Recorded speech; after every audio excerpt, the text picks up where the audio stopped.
Vote গ্রহণের খবর জানাতে সরাসরি আমাদের সাথে জামালপুর থেকে যুক্ত হচ্ছেন মেহেদী হাসান। মেহেদী, আপনি নিশ্চয়ই শুনতে পাচ্ছেন।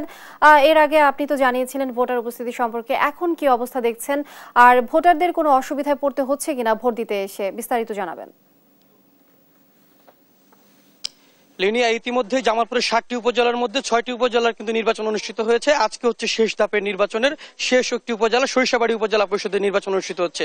আমি আপনাদেরকে জানিয়ে রাখতে চাই ইতিমধ্যেই যে আজকের যে নির্বাচনটি সেটি কিন্তু প্রথম ধাপের ছিল। এই আইনি জটিলতার কারণে কিন্তু এই শেষ ধাপে এসে আজকে নির্বাচনটি অনুষ্ঠিত হচ্ছে। সকাল ৮টা থেকে ভোট গ্রহণ শুরু হলেও কিন্তু বিভিন্ন কেন্দ্রে আমরা দেখতে পেয়েছি যে ইভিএম জটিলতায় কিন্তু প্রায় ১ ঘন্টা থেকে প্রায় ৪০ মিনিট পর্যন্ত এটি যান্ত্রিক ত্রুটির কারণে কিন্তু অনেক কেন্দ্রে কিন্তু ভোট গ্রহণ হয়নি।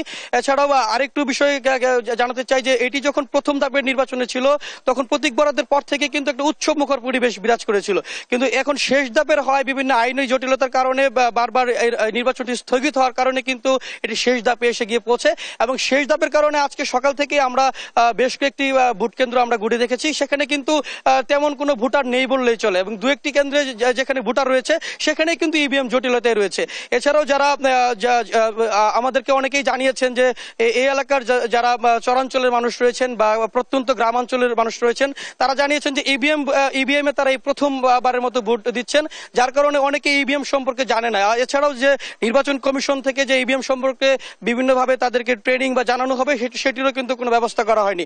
কিন্তু প্রশাসন কিন্তু খুব কঠোরভাবে তারা অবস্থান করছেন। ইতিমধ্যে ব্যাপকভাবে পুলিশ, র্যাব, আইন শৃঙ্খলা রক্ষাকারী বাহিনী সহ আনসার বাহিনী সহ যারা রয়েছেন তারা কিন্তু প্রত্যেকটি কেন্দ্রেই নিরাপত্তা নিশ্চিত করছেন। সবকিছু মিলিয়ে এখন পর্যন্ত কোনো অপ্রীতিকর ঘটনা ঘটেনি। তবে ইতিমধ্যেই আনারস প্রতীকের যে প্রার্থী রয়েছেন তিনি আমাদেরকে অভিযোগ করেছেন যে ইভিএম পদ্ধতির কারণে তিনি নিজেও তার কেন্দ্রে ভোট দিতে পারেননি। এই ছিল আমার কাছে সর্বশেষ তথ্য। লিনিয়া।